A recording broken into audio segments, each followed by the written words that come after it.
Buenas, ¿qué tal? Hoy vamos a hablar un poco acerca de lo que es el cáncer cérvico-uterino o cáncer de cuello uterino. La importancia de hacer toda esta charla es conocer uno de los cánceres que se pueden prevenir. De hecho, en ginecología tenemos dos cánceres en los que se puede hacer detección primaria, lo que es screening, que es el de mama y el de cuello. Entonces, considero que es importante abordar este tema para que cualquiera que tenga alguna duda pueda venir a estos videos y ver un poco de qué se trata.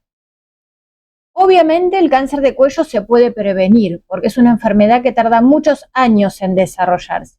Pero para eso vamos a necesitar, en primer lugar, estar informados. Si no sabemos cómo se genera, qué lo contagia, no vamos a entender ni siquiera por qué tenemos que ir al control. Número 2, saber que existe una vacuna. 3, una vez que estamos vacunados, hacernos el control, porque nada hace que no vayamos a tener la enfermedad. Y además hay muchos cánceres de cuello que a veces no quedan cubiertos por lo que es la vacuna. Luego, si aparece algún problema, hacer el tratamiento, o si tenemos un PAP anormal, volver con el resultado para ver cómo es el seguimiento. Tener en cuenta que hay poblaciones especiales en donde van a tener un seguimiento un poco más acotado, en menos tiempo, o van a tener un plan especial de vacunación, etcétera. Entonces también tenemos que saber si estamos o no incluidos en estos grupos. Y después, finalmente, si tenemos el diagnóstico de alguna lesión precancerosa o cancerosa, hacer el tratamiento, pero también después hacer el seguimiento. Y este es un capítulo también importante. Hoy nos vamos a enfocar en la primera parte, ¿sí? En qué es el cáncer de cuello uterino. Obviamente para esto necesitamos informarnos. Y en primer lugar, saber que el HPV es la infección de transmisión sexual más frecuente que existe. La mayoría de las personas se lo va a contagiar. Pero ¿qué pasa? ¿Toda la gente que se lo contagia desarrolla cáncer? No.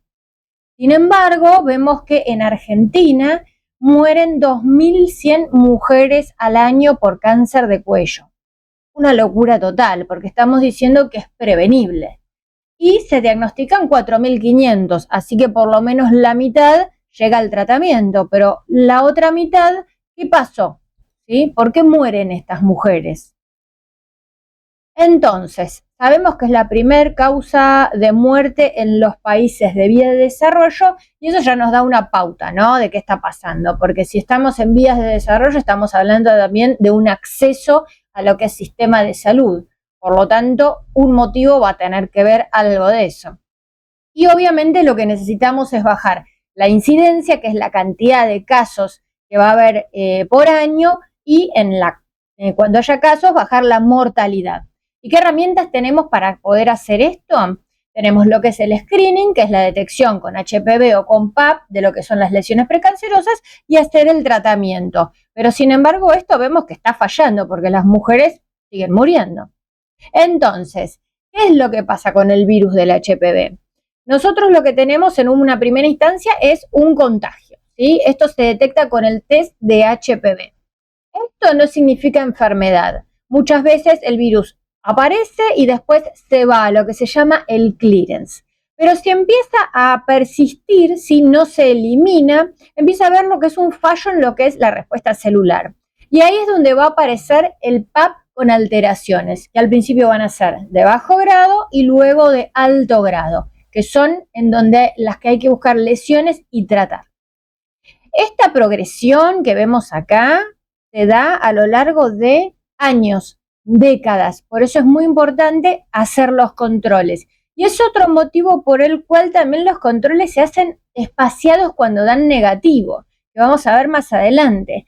A uno le dicen que el PAP se hace cada 3 años cuando tengo 2 negativos. Y dicen, ¿por qué? Me va a aparecer algo, me están dejando morir. No es así. Es porque en este periodo a nosotros nos da tiempo a que si aparece alguna lesión, o cure sola o realmente quede y amerite su seguimiento. Si no, uno está todo el tiempo controlando lesiones que desaparecen en el medio de la cuestión. Y la paciente lo único que hace es angustiarse, pensar que todo el tiempo puede estar desarrollando algo maligno cuando en realidad en 2 años se le desaparece. Por eso es la cuestión de los intervalos, repito, con PAPs normales. Mismo el test de HPV. Sabemos que es una enfermedad viral, entonces si yo tengo un test de HPV negativo, no tengo virus, el próximo lo repito en 5 años, porque para que yo me contagie, el virus se integre y me genere algún cambio de relevancia, es un tiempo suficiente como para hacer una nueva detección. Así todo, teniendo estos 5 años de intervalo, pudiendo hacer el PAP cada 3 años y sabiendo que lo que es infección no es enfermedad, la gente sigue muriendo de cáncer. Entonces, ¿cuál es el factor común? ¿Por qué pasa esto? El factor común en todas las pacientes es no haberse realizado un testeo. La mayoría de las pacientes que mueren por cáncer de cuello uterino no se hicieron ni un PAP ni un test de HPV, o por lo menos 2 a lo largo de su vida. Y tampoco lo repitieron. Entonces, tal vez tuvieron uno normal hace 20 años y vienen ahora y ya en 20 años es un montón de tiempo como para que se desarrolle una lesión maligna. Entonces, en estas dos cosas hay que trabajar, en la vacunación y en la detección, en el intervalo que corresponde, pero hacerlo. Todo esto que vamos a hablar tuvo muchos cambios a lo largo del tiempo. Ustedes van a escuchar la vieja versión de Tita Merelo que decía, hacete el Papá Nicolau todos los años. Bueno, no es que estamos todos locos, pero se hacía así. Luego, con el avance de los estudios y con el paso del tiempo, se vio que no era necesario realizarlo todos los años, sino que se evalúan los factores de riesgo de la persona, por supuesto, y en población asintomática y sin factores de riesgo, con 2 PAP negativos se puede hacer cada 3 años. Y eso está bien si te lo dice tu ginecólogo, y eso sería lo correcto.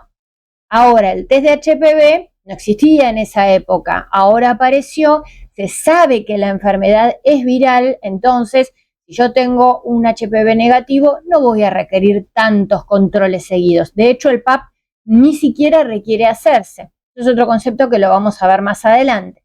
Y además las vacunaciones cambiaron. Todas las vacunaciones, antes existía una de 2 genotipos, que era la vieja Cervarix, luego salió la Gardasil de 4, la Gardasil de 9, los esquemas cambiaron de 3 dosis a 2 dosis, 1 dosis según la edad y comorbilidades, y todo esto pasó en un periodo de 10 años. Entonces, esta nueva guía lo que hace es apelmazar, junta toda esta información y la organiza en un solo documento que queda en conjunto con la Sociedad de Ginecología y Obstetricia de Buenos Aires y la Sociedad de Colposcopía y del Tracto Genital Inferior de Argentina, en conjunto con FAJO. Así que si les interesa, esta guía es muy recomendada, es corta, muy llevadera de leer y bueno, nada más tienen que poner nueva guía FAJO o SOGIVA 2022 y les va a aparecer, que sea esta que está acá en estos colores. Entonces decíamos que lo primero era la prevención, pero ¿cómo se organiza la prevención? La prevención primaria es evitar que el factor me llegue, ¿sí? Lograr una barrera. Entonces sabemos que es una enfermedad viral y la prevención primaria, ¿cuál va a ser? La vacunación, así de simple. La secundaria es cuando yo ya tengo la enfermedad, ¿sí? Pero lo que puedo hacer es detectarla algún signo antes de que aparezca como tal. Por ejemplo, las lesiones precancerosas, que son los famosos altogrados. Esta es la secundaria, porque la enfermedad en sí es el cáncer de cuello y las lesiones precancerosas no son cáncer de cuello uterino.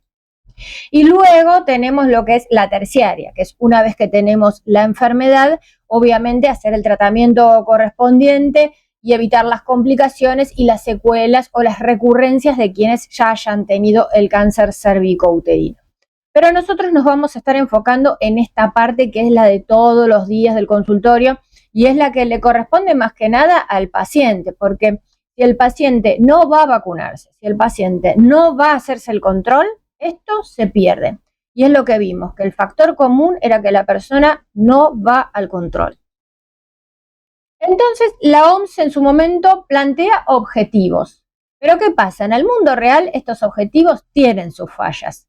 Dijimos que había que vacunarse, pero mucha gente desconoce que existen vacunas. De hecho, en el consultorio uno pregunta y mucha gente no está vacunada. Entonces es importante esto y otra cosa es el acceso a la vacunación. No nos olvidemos que hay puntos muy remotos en donde no van nunca en su vida a un médico y el sistema de salud tampoco se acerca, ¿no? Una cosa es cuando la persona va espontáneamente y otra cosa es cuando se organiza un sistema de salud en donde se va a buscar al paciente, ¿sí? A ver qué pasa con este ciudadano que no concurre. Eso no pasa acá en Argentina. Toda la medicina es a demanda espontánea de la persona. Número 2, tenemos la detección. Dijimos que si yo voy y me hago un PAP cada 3 años, en algún momento me van a encontrar algo raro, se verá si se controla o se trata. Pero ¿qué pasa? Hay un montón de personas que no tienen acceso, ¿sí? ¿Por qué? No porque no haya sistema público, sino porque primero puede ser la distancia y segundo porque es muy burocrático el sistema público y mucha gente se cansa de esperar el turno, la espera, lo que sea, no lo hacen. Entonces acá hay otra falla, ¿sí? Hacerlo mucho más accesible. Y un grupo no asiste directamente, hay gente que no tiene controles en toda su vida y aparece a los 60 años que la trae la hija con un tumor avanzado ya de 4 centímetros. Entonces, estos son fallas en lo que es un sistema de demanda. Y finalmente el tratamiento. Mucha gente se le detecta algo en el cuello y a veces por miedo no vuelve, porque no se habla mucho de estos temas. Entonces la gente asocia lesión de alto grado a me van a sacar el útero y no voy a tener hijos o me van a hacer radioterapia y me voy a morir. Y no es así. Dijimos que había 10, 15 años en el medio. Entonces lo que vamos a ver adelante es cómo se tratan también estas lesiones, porque si uno tiene miedo a lo que puede dar de resultado por el tratamiento, no se va a querer hacer los controles. Entonces, esto también es importante, el miedo a qué me van a hacer. Y vamos a ver que muchas veces lo necesario es sacar esa porción, no es necesario sacar el útero y con eso sería suficiente. No en todos los casos, vamos a ver en cuáles. Entonces, como parte de la información, una de las cosas importantes es conocer qué es lo que me está generando esto y dijimos que era el virus del HPV o virus del papiloma humano o VPH como lo quieran decir. Dijimos que era una enfermedad de transmisión sexual y dijimos que la prevalencia es casi del 25%. O sea que 1 de cada 4 personas que me rodean tienen HPV, pero no 1 de cada 4 personas que me rodean tienen cáncer de cuello. Entonces, ¿por qué no hacen todos cánceres? La pregunta, ¿no? Y esto es el kit de la cuestión. El HPV tiene que estar, eso lo sabemos, es un factor necesario, pero no es suficiente. ¿Por qué? Porque si bien tiene que haber ADN presente, este ADN tiene que ser de un genotipo de alto riesgo. Los de bajo riesgo para esta patología no me importan. Tiene que persistir en el tiempo, porque me va a generar unas alteraciones en el ADN y expresión de proteínas que va a hacer que haya un descontrol en el ciclo celular y me genere la enfermedad. Y además tiene que haber cofactores asociados que hagan que yo no lo pueda eliminar o que me sea más difícil. Entonces, con solo tener HPV no es suficiente para desarrollar. Ahora nos vamos a focalizar en esta cuestión, que es alto riesgo y persistencia. No todos los HPV son lo mismo. Tenemos los de bajo riesgo, que en general son los que generan estas condilomas, las verrugas, los que aparecen en la vulva. Puede haber también condilomas o verrugas en el cuello uterino, que son las lesiones que se tratan siempre. ¿Por qué? Porque son lesiones productivas, o sea, son las que generan mucha cantidad de virus y contagian. Y luego tenemos los de alto riesgo. A la cabeza el 16 y el 18, que son el 70% del cáncer de cuello. Pero tenemos otros de alto riesgo, que son los que están abajo y muchísimos más. Acá puse los de mayor relevancia, que en los test se agrupan también, dependiendo de los test que podemos tener para detección. Algunos solo dicen positivo para alto riesgo, otros te dicen qué tipo está, otros te ponen el grupo, bueno, depende del equipo que uno maneje. Y marco estos porque son los que van a estar incorporados en las diferentes vacunas.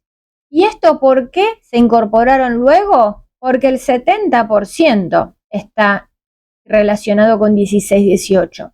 Pero como vemos, hay casi un 10% con un 45% que va a estar incorporado en la vacuna, y hay también un porcentaje pequeño, pero que es el restante, que es por el 31%, y va a estar incorporado también.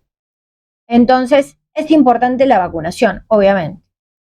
¿Y qué diferencia a los de alto riesgo de los de bajo riesgo? Sería la pregunta, ¿no? Lo más importante. Bueno, esto es muy complejo, no importa, pero es simplemente para que sepan que un virus es una secuencia, ¿sí?, de cadena de ADN. Entonces, ¿qué hace? Se pega a la célula, se mete, la modifica ciertas proteínas, y las células siempre están programadas para nacer, cumplir su ciclo y morir. Esto es lo que se llama ciclo celular programado o apoptosis. Cuando esta alteración del ciclo se altera, esto no ocurre. Y una célula que no puede morir empieza a tener muchas degeneraciones en sus formas, y es lo que genera el riesgo de cáncer. Entonces, una célula que tenía que desaparecer prolifera, sigue creciendo de manera descontrolada, se deforma, que es lo que se llama displasia, hasta lo que llega una forma totalmente atípica, que no tiene nada que ver con su célula original, que es la anaplasia. Luego hablamos de la persistencia, ¿sí? ¿Y por qué nos importa la persistencia? Que este es el factor más importante de por qué tenemos el intervalo entre los test. Bueno, esto es todo un fenómeno dinámico, ¿sí? Eso es lo más importante. En un primer momento yo me infecto de lo que es HPV. Este HPV llega a un cuello que está normal, sano. En este primer momento, si yo me hiciera un test, me da test de HPV positivo. Ahora, en un periodo aproximado de 2 años, mucha gente hace lo que se llama el clearance, ¿sí?, la desaparición de lo que es este virus de HPV. Entonces, uno, si bien con un test positivo lo repite al año, simplemente lo hace para ver si está la persistencia del virus o negativizó. Si uno negativizó, chao cuestión, no necesito más un control hasta dentro de un tiempo, no es para siempre. Ahora, si este HPV persiste en el cuello, va a empezar a hacer algunas anomalías citológicas, que al principio van a ser las lesiones de bajo grado. Pero esto también puede involucionar en el 80% de los casos. Pero cierto, vimos que ese 10% de personas que tengan un HPV de alto grado persistente, con alguna concurrencia de factor que haga que no se pueda eliminar y en general por más de 2 años, empieza a progresar. Y progresa lentamente durante 3, 5, 10, 15 años, y me va a generar estas lesiones precancerosas que son las famosas de alto grado. Y luego, si yo esto no lo saco, no lo trato, me va a generar lo que es el cáncer de cuello uterino. Y todo esto, como dijimos, y no me canso de repetirlo, lleva años, por lo cual hay que hacerse los controles, porque si uno lo agarra a tiempo, evita el desarrollo del cáncer o la muerte por el cáncer. Entonces, ¿por qué no progresan todos a cáncer? Porque el 90% de las infecciones, o sea, HPV presente, son transitorias, y sobre todo en los menores de 30 años. Por eso el test de HPV, vamos a ver más adelante, que no se hace en menores de 30 años.